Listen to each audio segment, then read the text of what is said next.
COVID-19 has ravaged employment in the United States, from temporary furloughs to outright layoffs. Currently, over 4 million Americans have been out of work for 6 months or more, including an estimated 1.5 million workers in white-collar occupations, according to my calculations.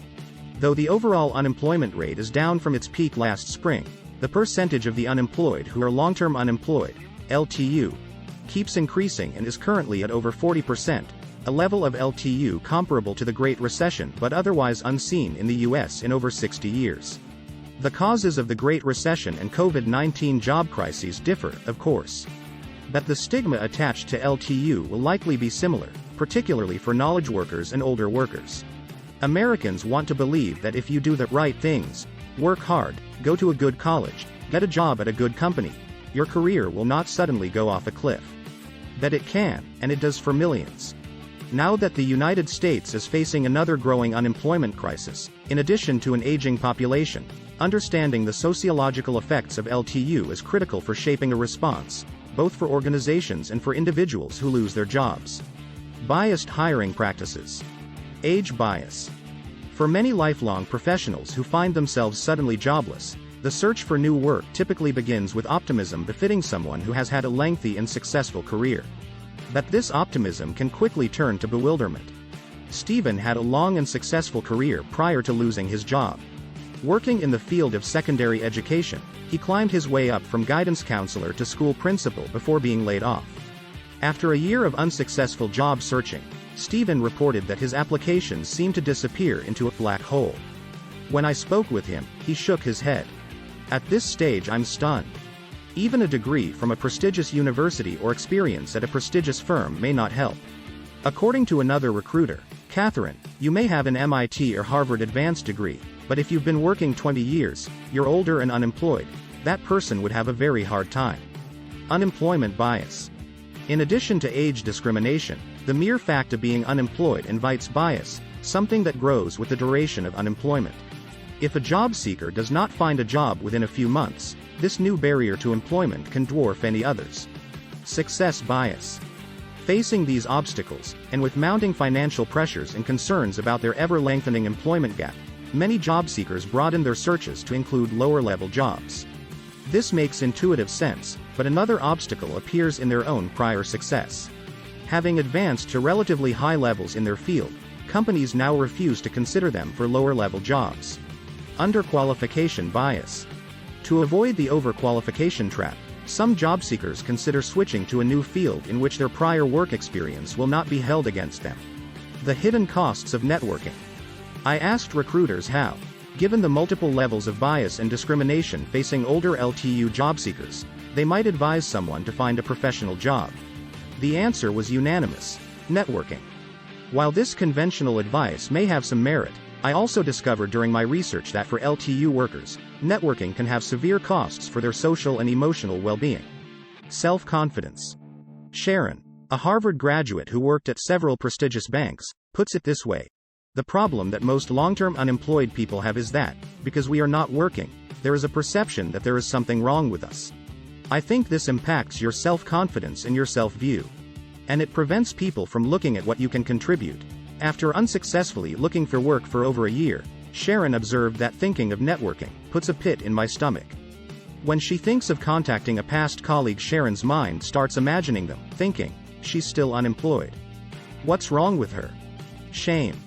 For people whose identities were tightly tied to professional success, there is also a sting of humiliation when networking with former colleagues. It evokes shame, Stephen told me. A lot of people that I have known for a long time know me as a boss or at least as a peer. And now I'm saying, help me out. I'll take anything. At this stage, the very act of networking with former colleagues felt like a declaration of having professionally fallen. Self-doubt. Over time, networking also becomes more difficult due to job seekers' experience of being repeatedly rejected from jobs and the self-doubts that this engenders.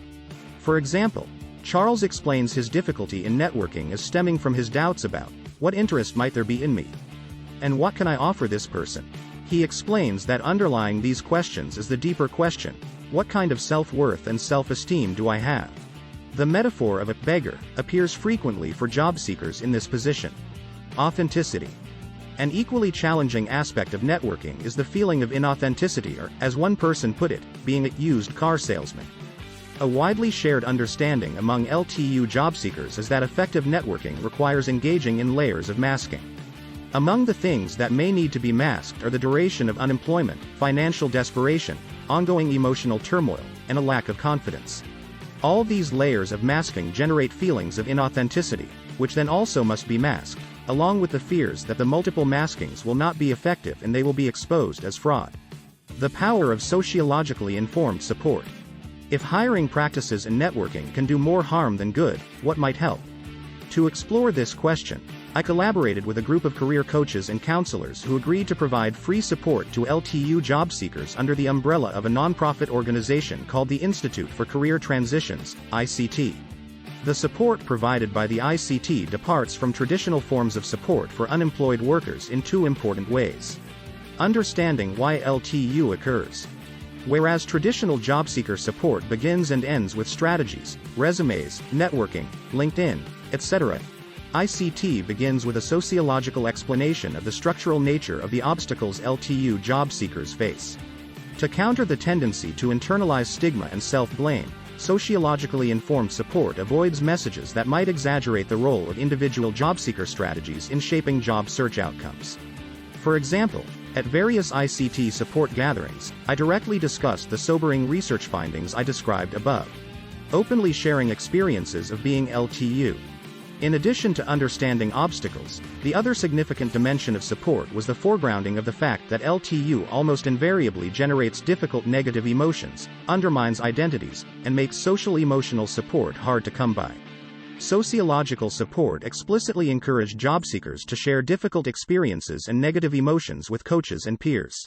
When openly sharing their difficult experiences, job seekers were relieved to learn that many others are in the same boat, a phrase that was repeated by many interviewees.